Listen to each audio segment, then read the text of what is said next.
committee. Our mics are There's a on. meeting. Yes.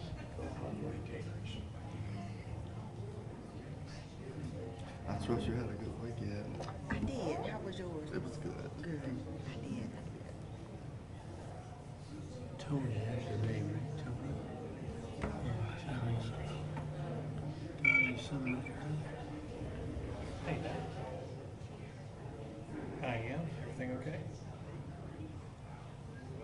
Okay. Hi, Mayor. I'll call you back.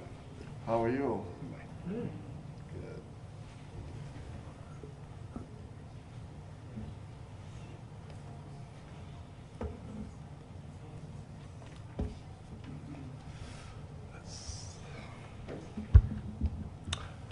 Good evening. Good evening. We'd like to welcome you to our council meeting this evening, and I would ask, please, if you have cell phones, to either turn them off or put them on mute.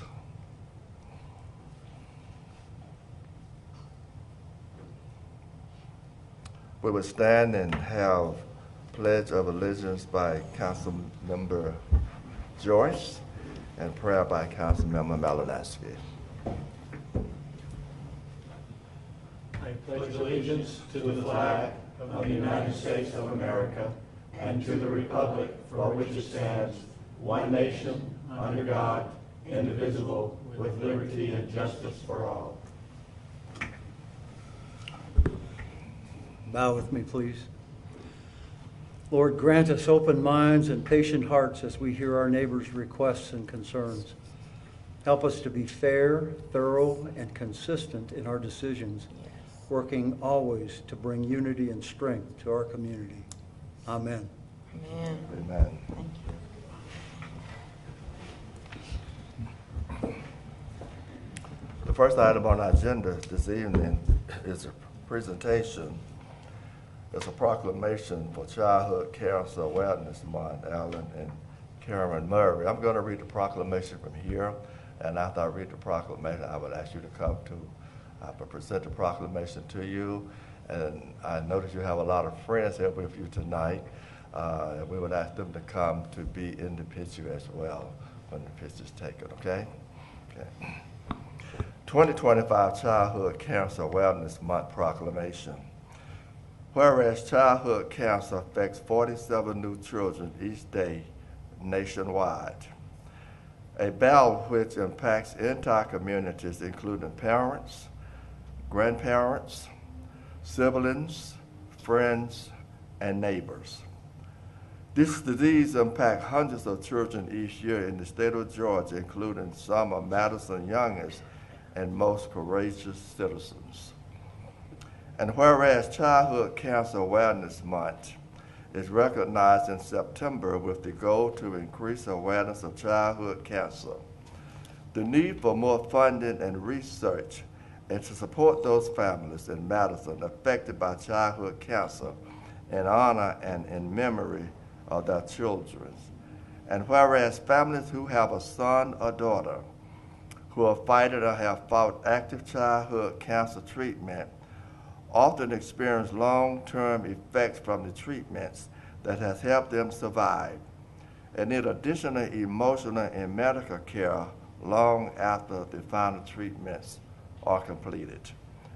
And whereas families who have had a son or daughter pass away from childhood cancer often chose to honor their loved children by continuing to fight against childhood cancer, like Millie Marek, granddaughter to Madison residents Alan and Karen Murray.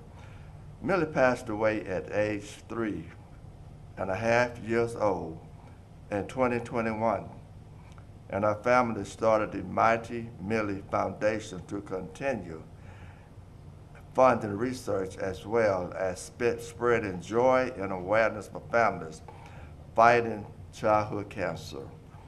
And whereas family support, research, and advancements in childhood cancer are often funded by private charities run by individuals who have personally witnessed the long-term effects and outcome of childhood cancer. And whereas many healthcare providers, charitable organizations, religious, and social groups come together during the month of September to host events, raise funds for research, and offer families physical, emotional, spiritual, and financial support. These groups are committed to supporting families and children through and after the uniquely difficult treatment process. Now, therefore, I, Fred Perriman, Mayor of the City of Madison, honor our youngest Madison residents who have or courageously battled pediatric cancer, and we proclaim September 2025 as Childhood Cancer Awareness Month, and encourage all residents of Madison to join us in supporting the activities and events throughout the month of September to honor families walking through this journey at every step of the way, to let them know that they are brave and they are not alone. And witness whereof I have set my hand and caused the seal of the City of Madison to be affixed this day of 8th September 2025. Fred Perriman, Mayor, and Deborah Gilbert, Church City Clerk. And just to add to that, we would like to thank you so much for keeping her memories alive. And Madison feel great and honor to present this proclamation to let you know that it's the love in our hearts that keep our loved ones alive, and at such a young age. And as I told you earlier, something that you will never forget, but occasions like this, you will never regret. Thanks for being here with us tonight. I would ask you and all your friends to please come.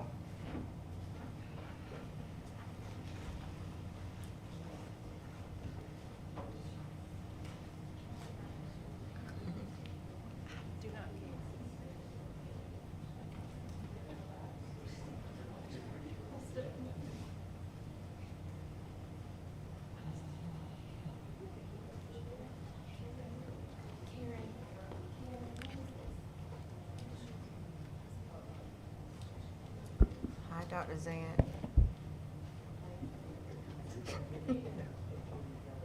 She wants her own, so that's fine. Oh, good thing. Yeah, I got one.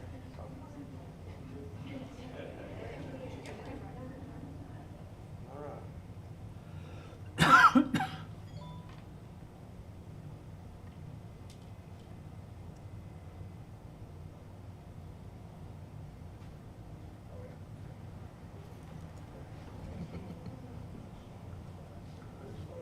Thank you.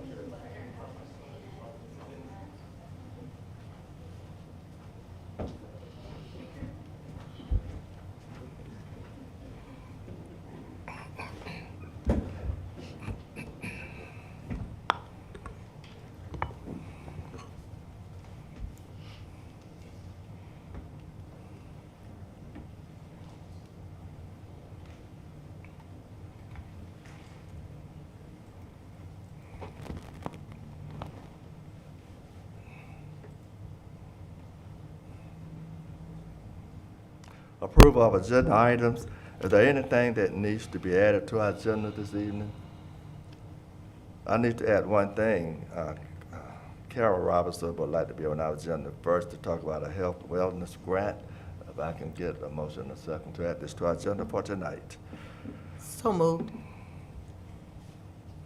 Are there any more discussion? All in favor, show of hands. Opposing, none, vote unanimously. Consent agenda, we'll call on you shortly, Karen, okay?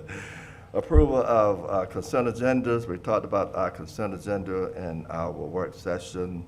Minutes from August 11th regular meeting. Master PSA Jacobs Task Order Plan Review Attachment. Grant approval signatures. GOSP Grant 1 Mile Branch. And GDOT TAP Grant Horse Branch. City acceptance of property rights. Pearl Street Boys and Girls Club site, Carmichael Road, Carmichael Commons, Bethany Road, Wellbridge Developer, Commissioner appointments by King Coker, Corridor Design, Trip Osbrook, Downtown Development Authority, Chantel White, and Housing Opportunity, Kenny Warren, I guess. one. Juarez. Who? Juarez. Warren, okay. If I get a motion to approve our consent agenda, So moved, Mr. Mayor. Second. are there any more discussion? All in favor, show of hands. Opposes, none, vote unanimously. Before- Could I just add one comment on that, Mr. Mayor? Sure. Just for the benefit of the public, the consent agenda, you probably know this, but these were discussed at length at our last work session. So it's not like we're just kind of glossing over these. We had a long discussion on all these items. We talked about it. We put them on the consent agenda to speed up this meeting, but they have been well discussed and debated amongst the council. Thank you, Mayor. Sure, thank you. This time, before we go to our zoning here, we're gonna call Karen Robinson up to talk about the wellness grant.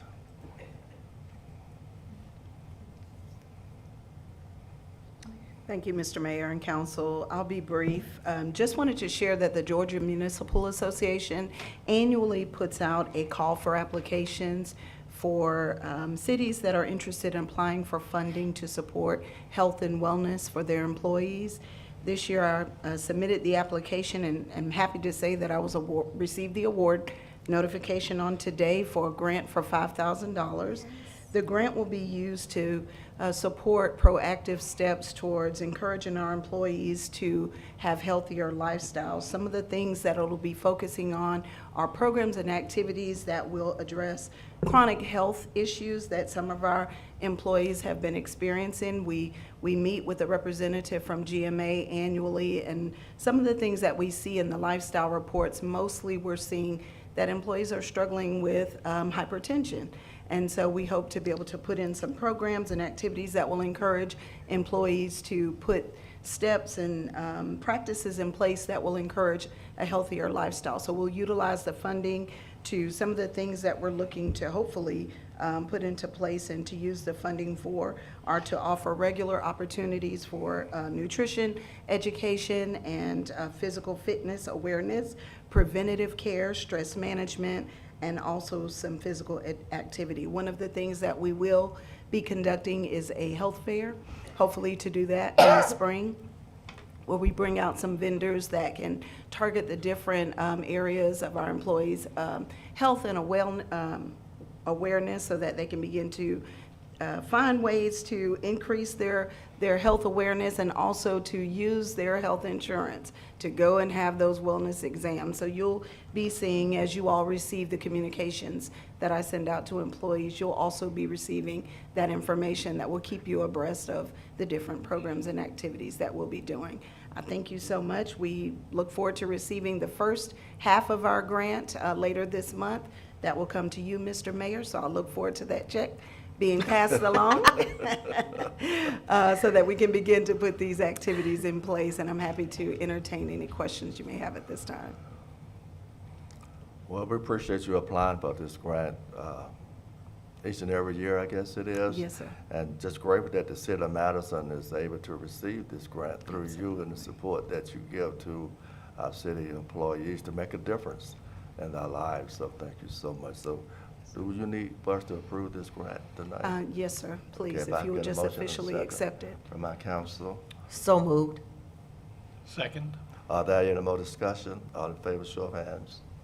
Opposes, none, vote unanimously. Thank you so much. Yes, sir. In the future, I'll be coming back to you to hopefully put into place a workplace wellness policy that we can actually add to our employee handbook to encourage wellness and fitness. So Good. I'll be coming back before you with that. Thank you. Looking forward to it. Thank you Yes, sir. so Thank very you. much. Zoning hearings, new business zoning hearings. Thank you. Monica and Brielle. Tonight, we have a variance request from Mr. Patrick Hammonds at 419 Belmont Street. The applicant is requesting a variance to section 800.4 at their property, which is zoned R2. The lot is just under half an acre, and it does have double frontages along Park Street and Belmont Street. So according to section 710.1 of the zoning ordinance, The ordinance states that the front yard setback must not be less than the average of existing setbacks on the abutting developed lots. So the average setback, or the average front yard setback on Park Street is 41 feet. So there are 3 houses on that block that have frontages on Park Street, and the average of that setback is the 41 feet. So because of this 41-foot build-to line, the property has 2 larger front yards, a smaller rear yard, and an even smaller side yard, which is the reasoning for the applicant to request this variance. So the pool, the conceptual pool would actually be in the front yard completely, which is the front yard facing Park Street. So it's actually not a setback variance, it's just a location of the pool. It actually is 11 feet from their property line, so it does meet a normal pool setback. It's just because it is in a front yard, that is the reasoning for the variance. And if you can see the bottom right-hand side, there's a photo. So they do have an existing fence and existing bushes and trees there, and the pool would go within that fence in that green space. So it has come to our attention that there are 2 existing corner lot residents within Madison that do have pools in their front yard. They're actually right next to each other. One is on Old Post Road and one is on South Main Street. So these construction projects occurred in 2020 and 2022. Staff believes that these were issued in error and were not caught by planning staff or planning and zoning or mayor and council. Though these 2 properties have double frontages, we believe that the staff regarded the non-primary front yard as a side yard, meaning the front yard that doesn't have the front door. I've been calling that the secondary front yard, so we believe that staff was regarding that as a side yard. So these construction projects, they did receive proper permits, but they did not need to get a variance request. And it is of note to say the building permits were issued under a previous ordinance and do not meet the standards of the current ordinance. So the Planning and Zoning Commission motioned to recommend approval at the August Planning and Zoning meeting, and the motion approved 4-1. So just to review, if y'all do move to approve, to just clarify why you choose to approve or deny, I do have some standards up there listed, but if you choose to change those, that would be fine as well. But I'd be happy to answer any questions you might have. Thank you. Thank you so much. Are there any questions from my council before we go into our public hearing? I have one question, Mayor. If this, the frontage on Park Street, it was not considered a front yard, if it were to be not in a corner and considered a side yard, this pool would meet the standards. It's Yes, sir. 10 foot from the property line, Yes. and I believe this plan is 11. Yes, so it would meet that if it was a Okay. side yard. Does it give you pause when I look at the diagram, the line, the 41-foot line that delineates the secondary front yard? It goes through part of the house. So a portion of the house is in the front yard, according to planning. The logic of that is escaping me. Yeah, so that just has to do with the average setback. And I didn't look at to see what years the 3 houses were built on the different properties. But that build-to line, it's just part of the average on that block on Yeah, Park Street. I think there's three properties on Yep. that block, and one of them is set way back and Yep. obviously affecting the average pretty strongly. All right, thank you. You're welcome. There are no more questions from council. We will have our public hearing. Is there anyone to speak for this variance?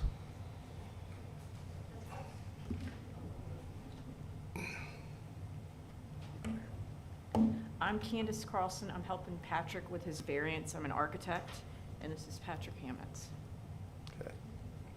And I think you've pretty much heard our case. We don't feel like there are any other locations for the pool. It's a property with 2 front yards. What you would normally think of as a side yard is where we want to put the pool, and the front door is on Park Street. Belmont Street, very important.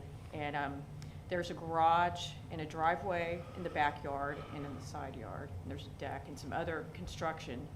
So it would be great if we could put it behind the house, but there are already things located there, and we'd have to remove those to put the pool there. So we're asking for the standard pool setback of 10 feet as if it were a side yard. And you've seen there are a couple other properties that have this, although maybe they were erroneously allowed to do that. I don't think it impairs the intent of the zoning ordinance to allow this sort of thing. There's already a privacy fence and landscape screening. The only other option would be to put it in the front yard, but we need a variance for that.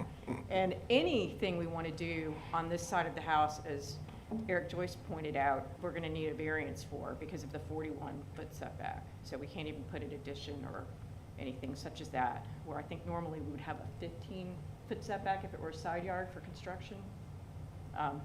Anyway, but we're asking for a pool, not anything else. Let's see if there's any other point that we want to make.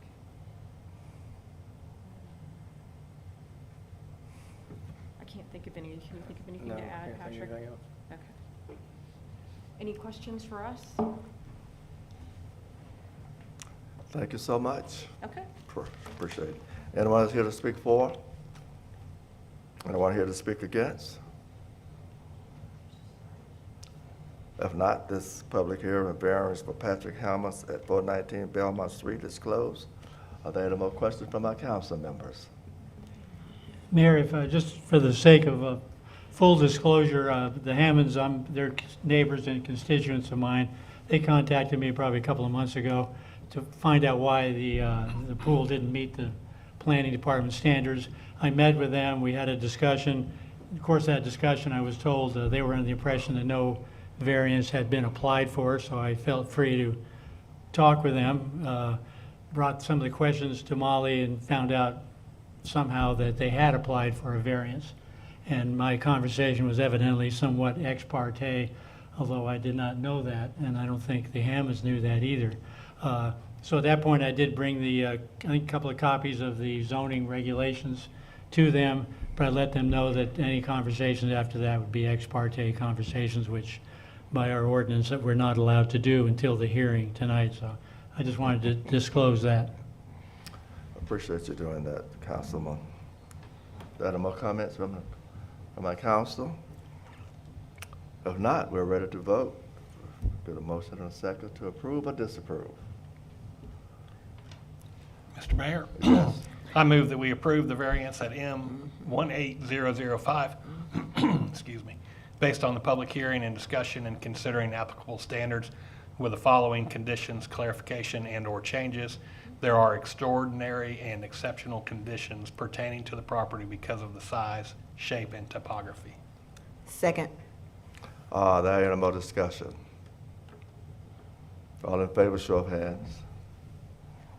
Opposers, none, vote unanimously. Thank you so much. Public hearing zoning ordinance map adoption of City of Madison. Molly.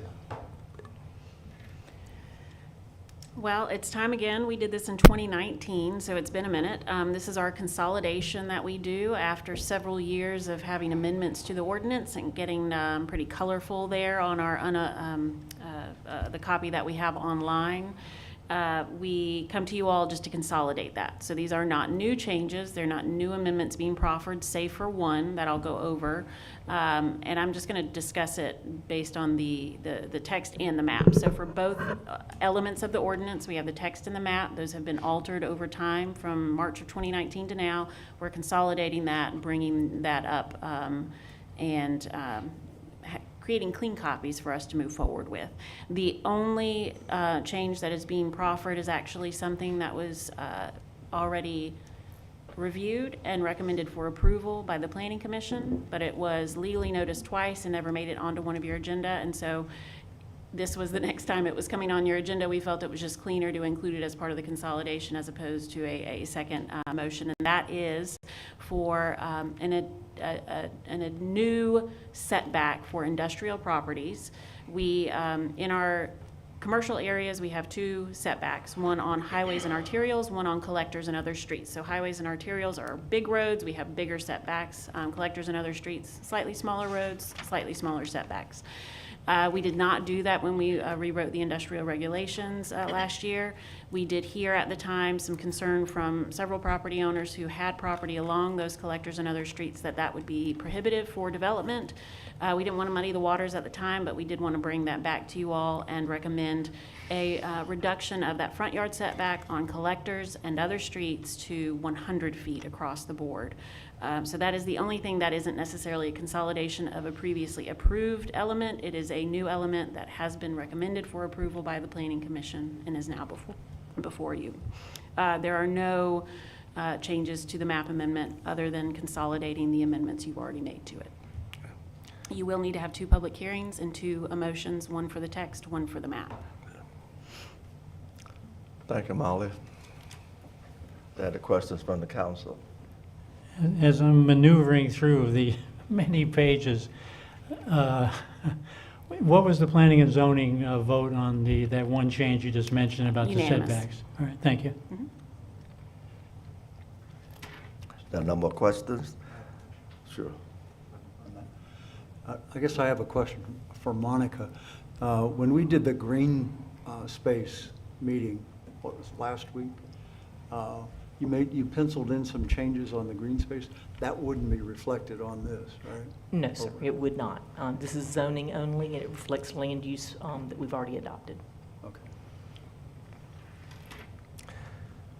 So if I'm not mistaken, Mr. Mayor, when at the planning and zoning, I think I asked you, this is just kind of boilerplate, updating some of the things we've already done, putting them on the official map, putting them in the official zoning ordinance. That's correct. And With it's- that one exception on the setbacks. With that one exception, and it's something that we would like to start doing on an annual basis. And just so this becomes something that you see more often. There was that break from 2019 to now, but we do plan on doing that a little more regularly. But it is just sort of cleaning it up, no changes to it, just taking the redlining out of it. And is part of that effort to kind of update more regularly to also make sure our maps on our city website reflect? Yes, Yeah, because sometimes there's kind of a lag and. yes. Go Yep. ahead. Thank you. Our public hearings is open for the zoning ordinance map adoption for the city of Madison. Anyone here to speak for?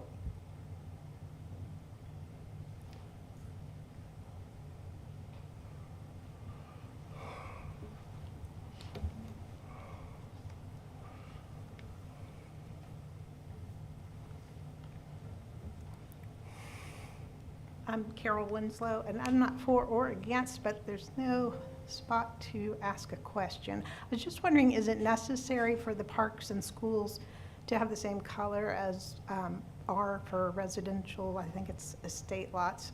I didn't know if that is not a category for schools and parks, and so they just use the R, the same color green for that, or if there's some underlying zoning that maybe if they're no longer a park would revert to R. So that's my question. Thank you.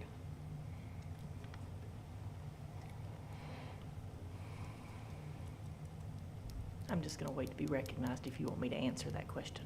Go ahead, please. Okay, so parks and schools are a land use category, not a zoning district. So therefore, they're eligible in several of our zoning districts. We have always used the biggest land use size for parks and for schools, so that they would default to the highest lot size possible. So that's always in the past been AR or R, and then when we dropped AR, they all became R, and then we've added AR back almost exclusively for the zoo area. So therefore, the largest zoning size we have is R, the zoning district size, and so that applies the largest lot size possible to all the parks and schools, which are a land use just like the other land uses that are in those zones. Any other questions y'all might have about that? Is that fairly standard practice in planning departments? Yes, sir, it's planning.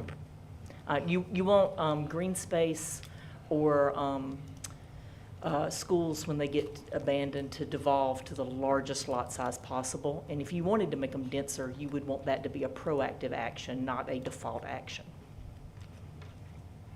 Thank you, Monica. Anyone else here to speak for?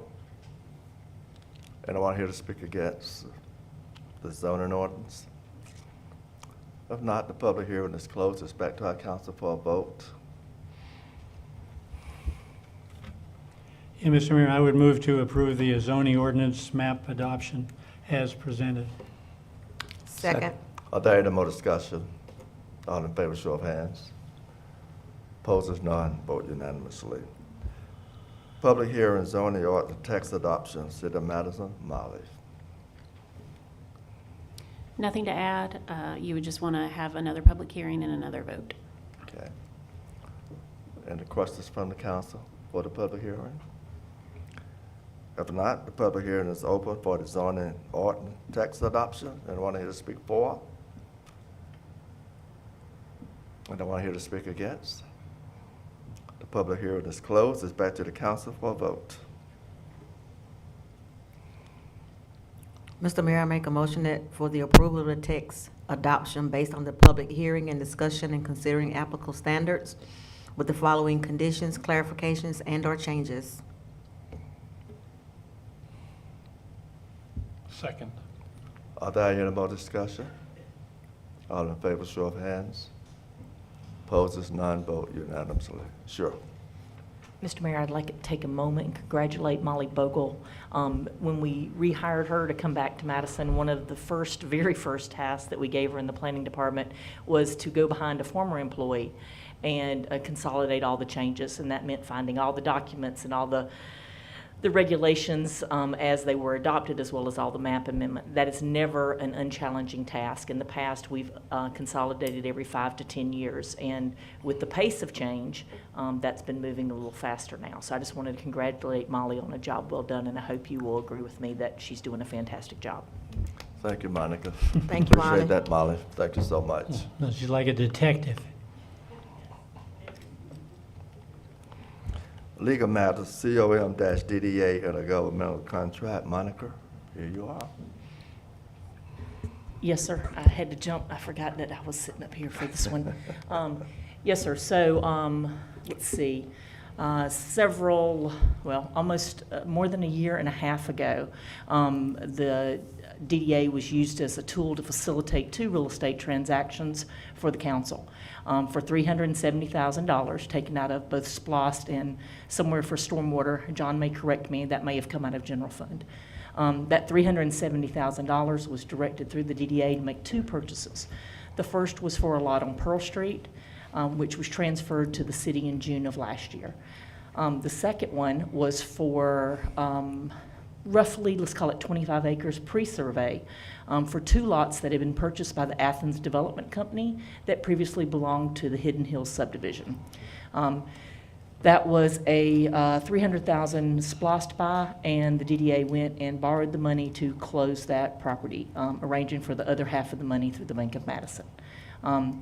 Then they placed the property in a conservation easement and created the development rights that they will fund the difference on the loan, and are ready to transfer the underlying land, which is green space, back to y'all.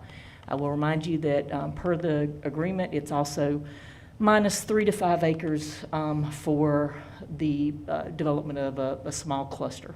And that was to address Councilmember Peters Reed's concern that we were taking a whole lot of housing units off the ground. And that is roughly 3.1 acres, I think, something like that. It includes all the encroachments except for one, and we were trying to get this transferred back in June, and still on your docket. You tell us what you want to do with it. I'm here to answer any questions if you have it. Any questions for Monica? I think we talked about this in our work session. And the documents have been signed, and we need to move forward. So we get a motion and a second to move forward? But before we get to that, I think the issue, in my mind, is related to the TDRs. We talked about this at some length at the Right. work session, and personally, I'm somewhat persuaded that DDA kind of relied on what was in the documents, even though the contract that we received was missing a paragraph relating to TDRs.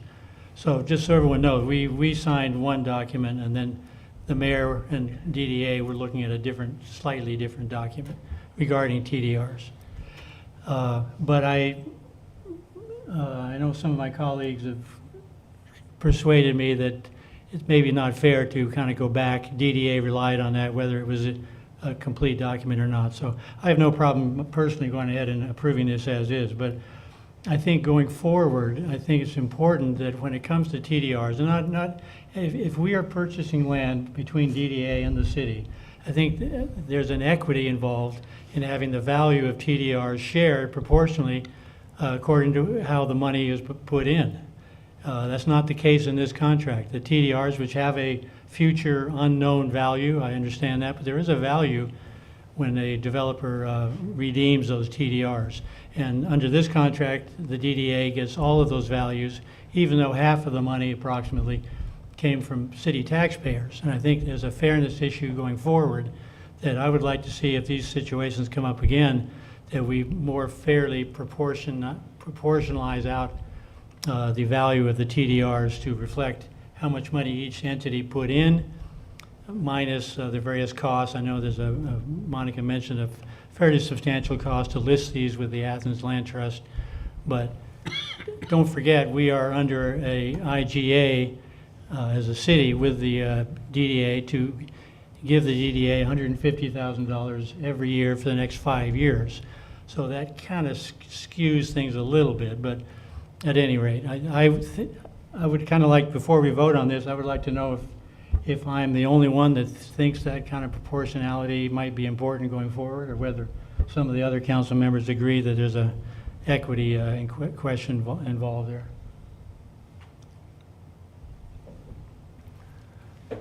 Mr. Mayor, I'll Sure. speak to that.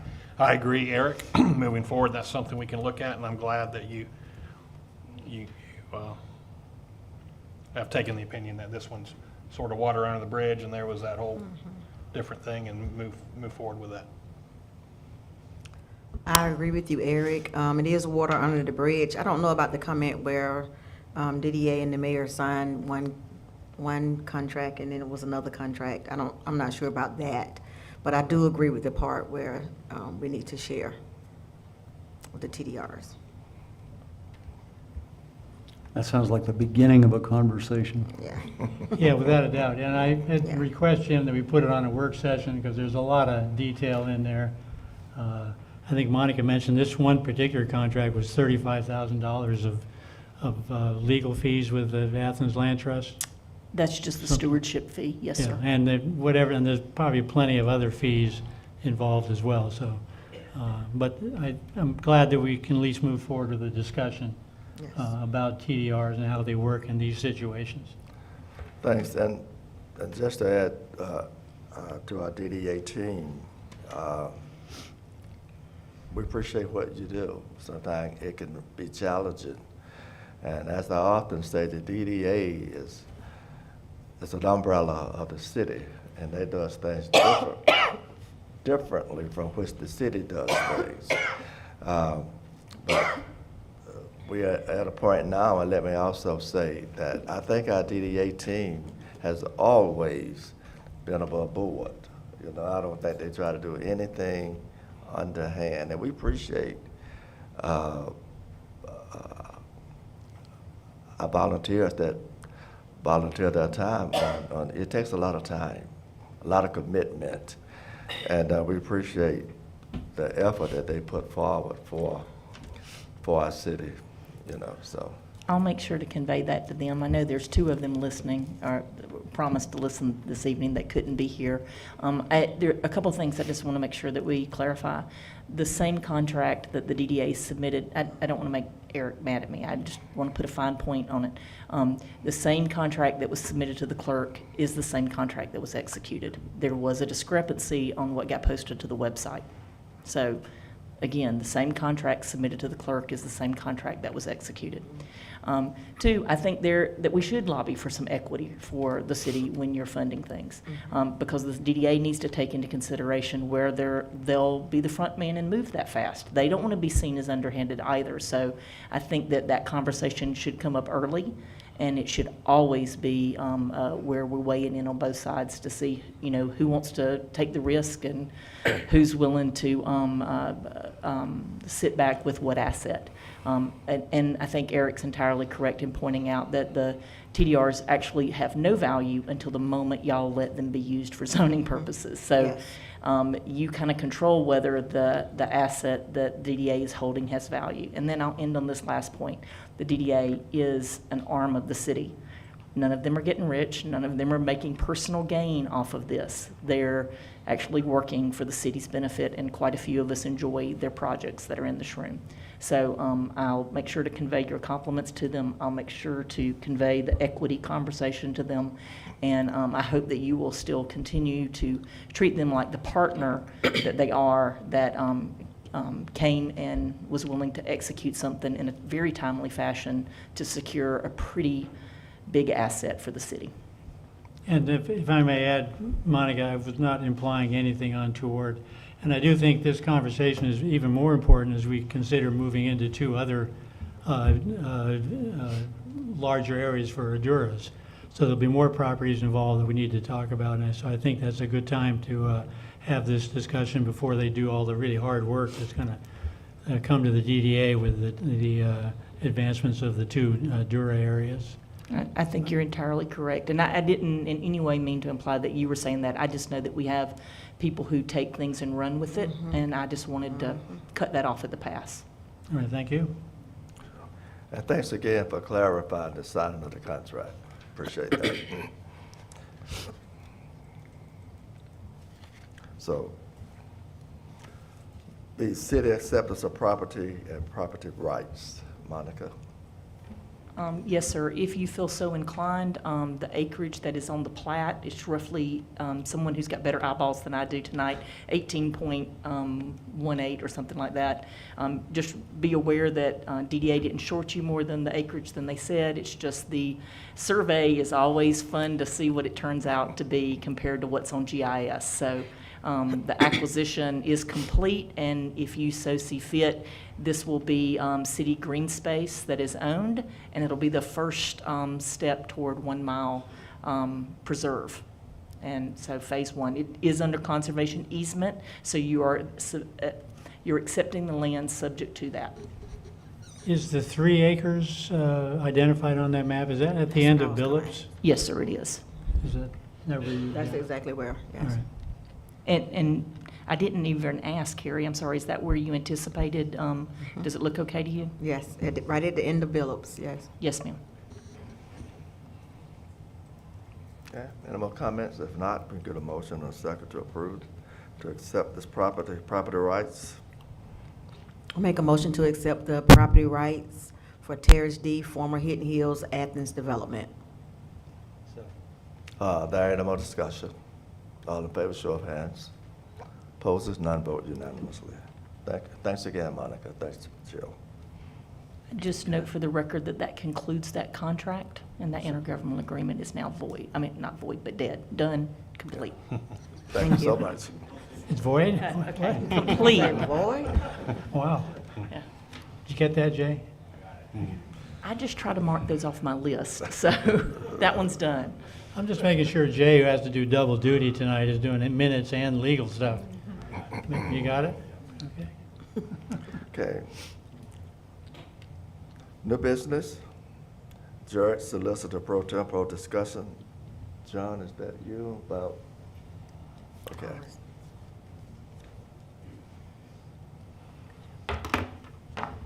Thank you. This evening, we're asking the council to consider appointing a judge pro tem and a solicitor pro tem, pardon me, for our municipal court. Stephen Morris, who had been serving in those roles, can no longer do that function as he's been appointed as an assistant district attorney with the DA's office.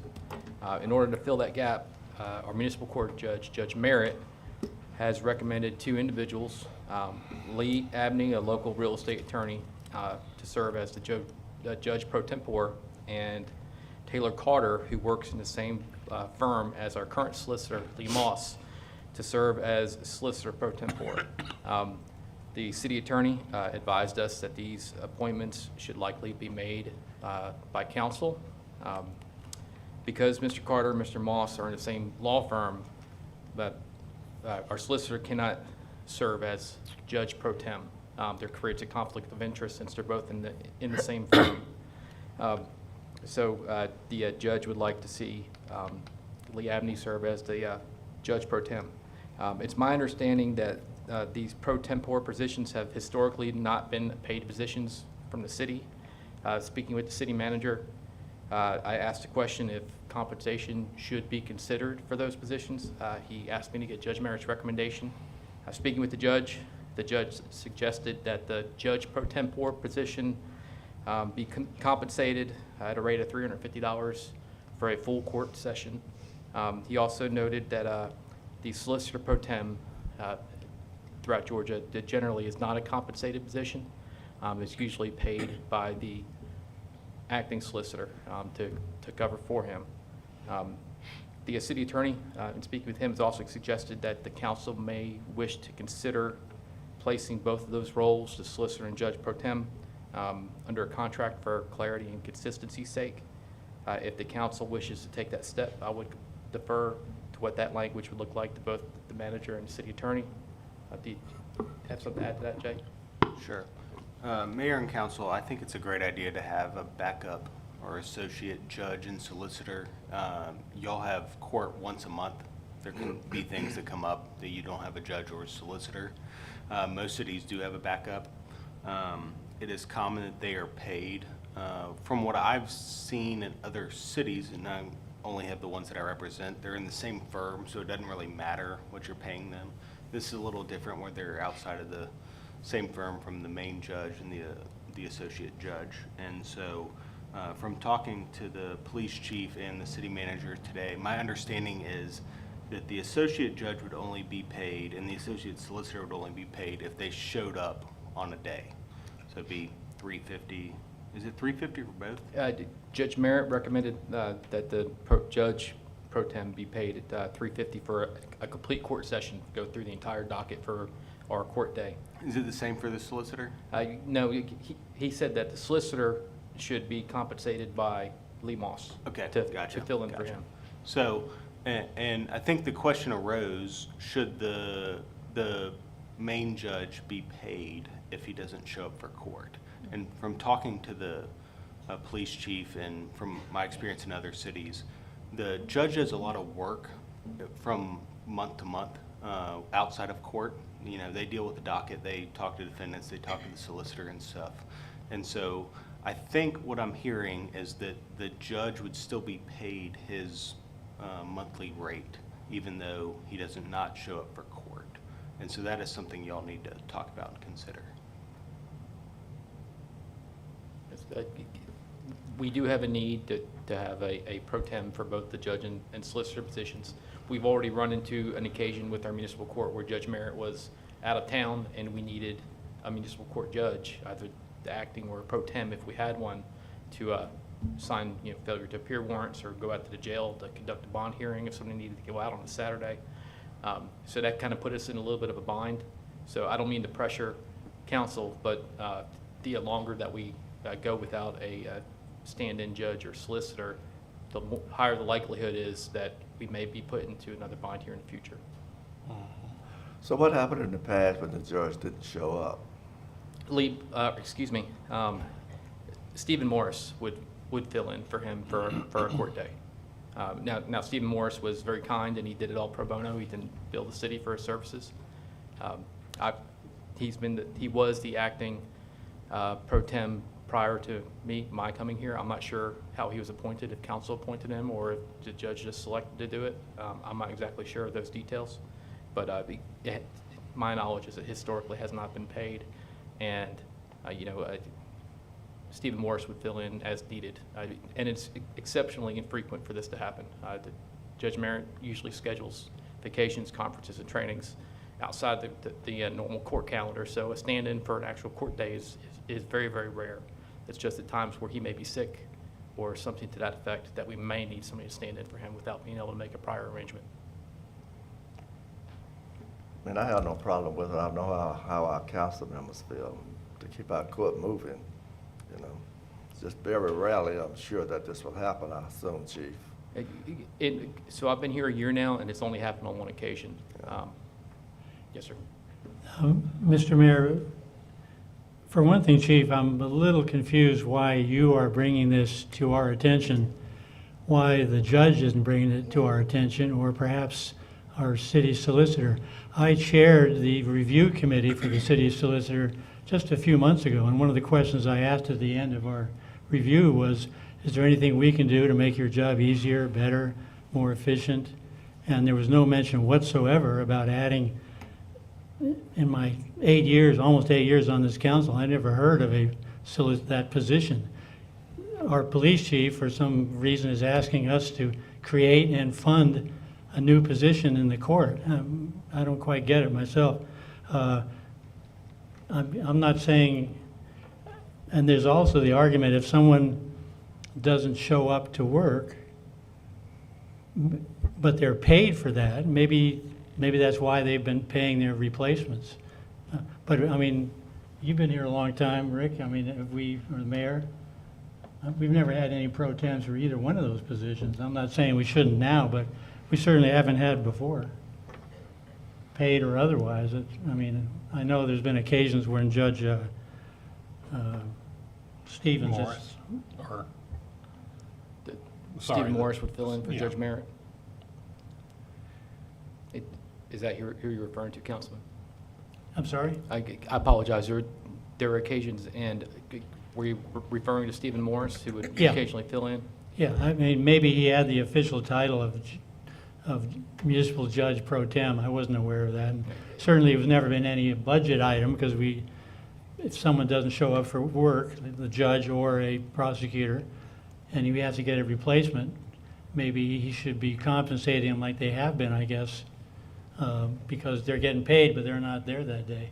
And But- that's entirely council's decision. If council thinks that it needs to be an uncompensated position, at least from the city's point of view, and it should be compensated by the appointed full-time solicitor or full-time judge, that's certainly What something is to do. it, I mean, do you have any reaction to my comment that I'm a little surprised that you're bringing this to us? Well, I don't want to speak for Judge Merritt. I know But that- you are, though. Well, yes, sir. Well, I don't want to speak for him to answer that particular question. We had reached out to him today, and he was aware that this meeting was going on this evening, and I'm not sure as to the reason why he made the decision not to be here. And what about Lee? Have you discussed with Lee what this proposal is? Because like I say, he didn't mention it when he had a prime time with the mayor and me and City Manager Clem. Jim Malinowski was on that committee as well. I know that the judge and Lee Moss had both had a discussion about this, and several times, I think in the past 2 full court sessions at municipal court, and I was asked to bring it to y'all, and I apologize that was out of order. If there's another discussion that we need to have at a work session, Well, I don't want to characterize it as out of order, Chief. It just seems unusual to me. Yes, sir. And I thought I'd convey that. So can I ask the attorney, how does other cities do this? Like I said, I can give you an example of your neighbor social circle, who I represent as well, that they have 2 or 3 judges. They have a main judge, but the other 2 judges are all from the same law firm. So you appoint one. It'd be like appointing me and my partner as the city attorney, right? So the money is going all to the same pot. This is a little different where the judges are from different, or the solicitors are from different firms, and so I don't know how it's worked in the past here. It sounds like it's just been sort of a handshake agreement to pay them, but they're asking for payment now. And so, I mean, does that answer your question? Yeah, Yeah. I can Yeah. understand coming from the same firm. Yeah. Because all the money goes to the one pot. Yeah. Yeah. Mr. Mayor, may I? Sure. I certainly see a need to have a backup, and I know that we don't have one now because he took a position that is a conflict. I appreciate you giving us the email a week or two ago, and from the city's perspective and trying to get court to operate efficiently. I don't argue that maybe the judge or somebody else could have done that, but I guess I'm trying to see the difference in the solicitor and the judge. If the solicitor can't be there, it's up to, in this case, him to pay the person who, out of his monthly fee, as what I think is being proposed. But that wouldn't be the same with the judge. And the judge works throughout the month, but I bet the solicitor does too. And I'm just trying to figure out why we wouldn't possibly consider implementing the same. I would say both work throughout the month, yes. Yeah, right. I think the numbers that I spoke about earlier, those were the recommendations from Judge Merritt. Let me clarify, did you say that nobody else is paying in the state for a similar? No, sir. What Judge Merritt relayed through our municipal court clerk was that it's common for a judge pro tem to be compensated by the jurisdiction for which they're holding court for, whereas the solicitor pro tem is generally compensated by the solicitor that they're filling in for. Right. So it's my understanding from that is generally how most municipal courts work. I can't tell you, I can't give an opinion on that one way or another. I'm not familiar enough with the topic. But that's what we would be doing differently, is we would be paying the solicitor. Well, if it's Judge Merritt's recommendation, the solicitor wouldn't be compensated by the city. He would be compensated by Lee Moss, the acting solicitor, for filling in for him for that day. So whatever arrangement they make, and it may, since they both work in the same firm, they may not, may not be any money exchanged at all in order to compensate them. I'm not certain. Mr. Mayor, may I? Sure. I agree with Eric. I don't understand why the chief is here on behalf of Judge Merritt, but thank you for coming and doing what you're doing. And so you were saying that, Jay, that even though the judge is not there, we're going to still pay him, and whoever fills in for him, the city should pay them as well. Is that what? I'm saying that's the proposal. I'm not saying that's normal. Okay. But Okay. but if they're not from the same firm, it's harder to work out that arrangement. So, I'll give the example of this. If I was not here and my partner was here, Tony, there'd be, y'all wouldn't be paying anything different. It's just all coming into the pot, whatever,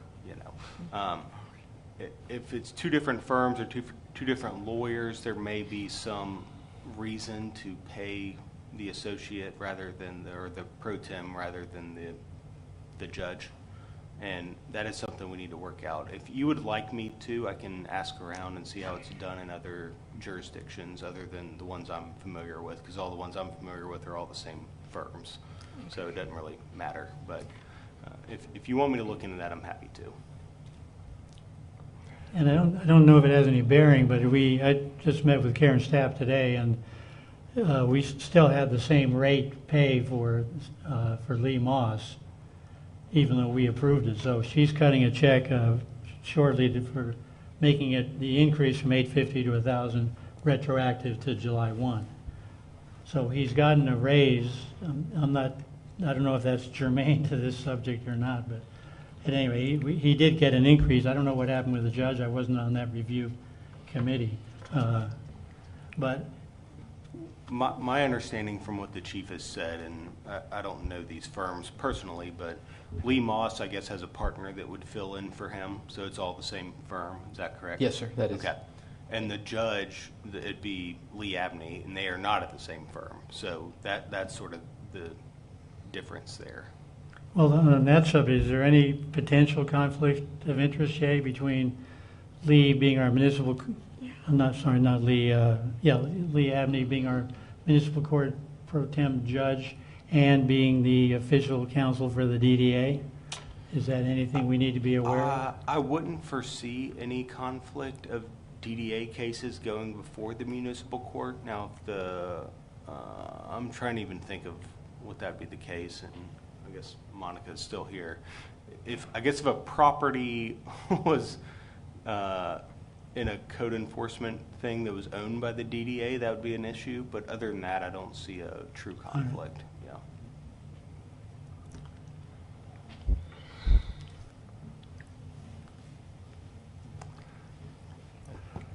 So it looks like we're not going to get this resolved tonight. So we'll give you the opportunity, attorney, to look into I'll other look into cities. it, Mayor. Right. Appreciate that. Thank you. Thank you, Chief. Thank you, Chief.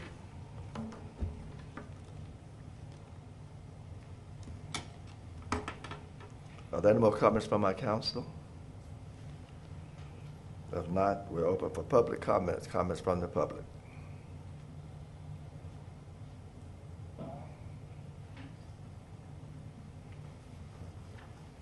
I'm Carol Winslow. I was hoping the chief was going to speak about police officers and their pay rate, but apparently he didn't.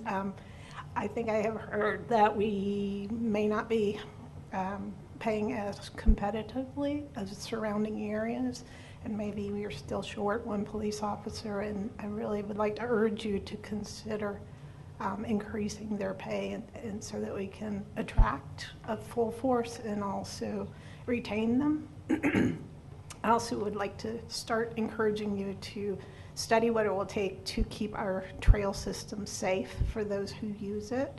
I grew up in a small town that grew, and they tended to wait until someone was hurt before they would address safety issues. So I've already mentioned this in the open house for the chief, and I'm hoping that you will support him, and I'm hoping he will bring some ideas on how the trails can be patrolled safely, hopefully right from the beginning of the one that's going to and from the elementary school.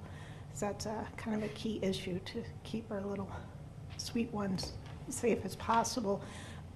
Hopefully that would be in place before, or at least with, when that trail opens up as just a nice public presence, that we do intend for it to be a safe place for everyone.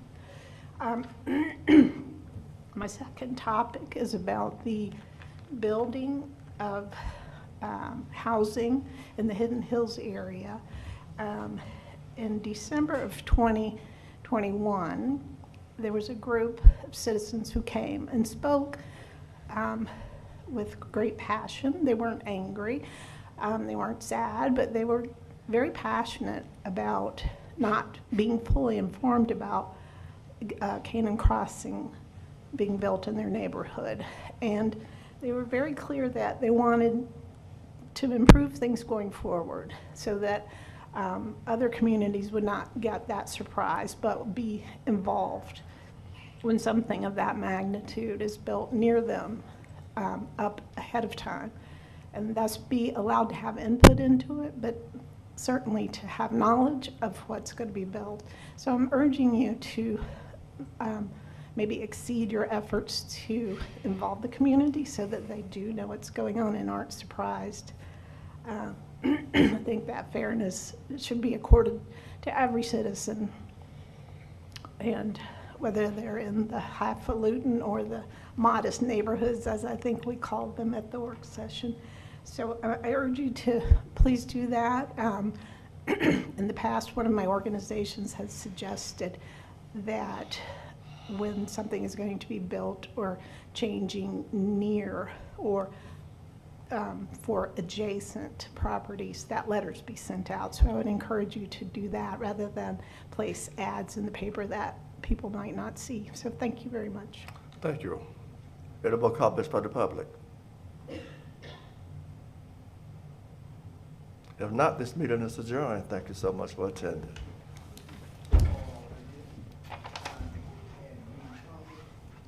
Sir?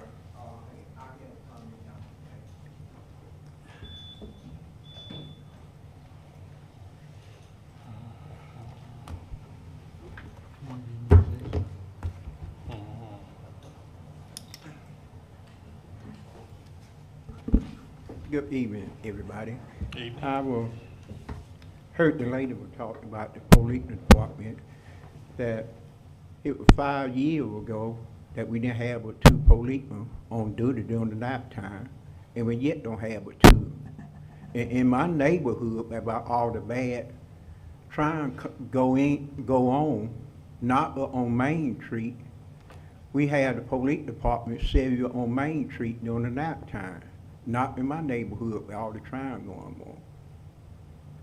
And I know it might be the problem that we don't pay the policemen enough money to hire some good people to come in, but we need to do that. Madison take in a lot of tax money to be able to pay some good people to come in and work on the police department. And I know some of the city people live in my neighborhood, and they got to know what's going on in the neighborhood. The law officers don't never be out there during the nighttime because you don't have but two policemen taking care of the whole town of Madison. And that's been going on for the last 5 years, I know. Another thing, we got a problem with my park up there. We yet ain't had no work did with the park. We only got 2 parties up there. I would go pay for one party 5 years ago. I told Mel that I would pay for it to get one. Well, we finally got 2, but we ain't got no more work did on the park yet. And where I live at, some of the kind of people in the city people said that they will fit my problem. My problem I had not got fit back down there at my home.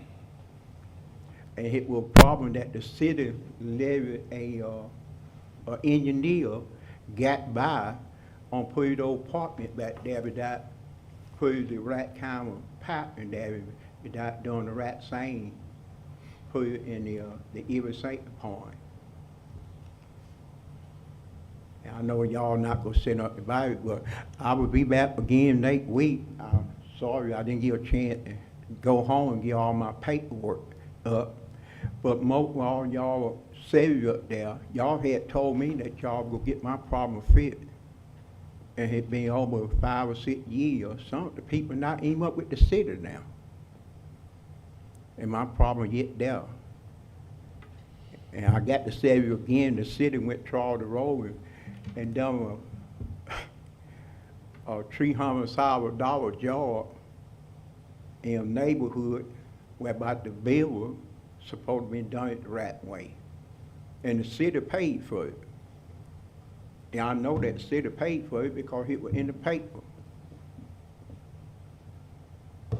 And I got my problem back down there, and I'm looking for y'all to do something about it. I'll try to get back at the next meeting. I'll bring all the paperwork back. And all the people said that they would fit my problem, had not got it fit yet.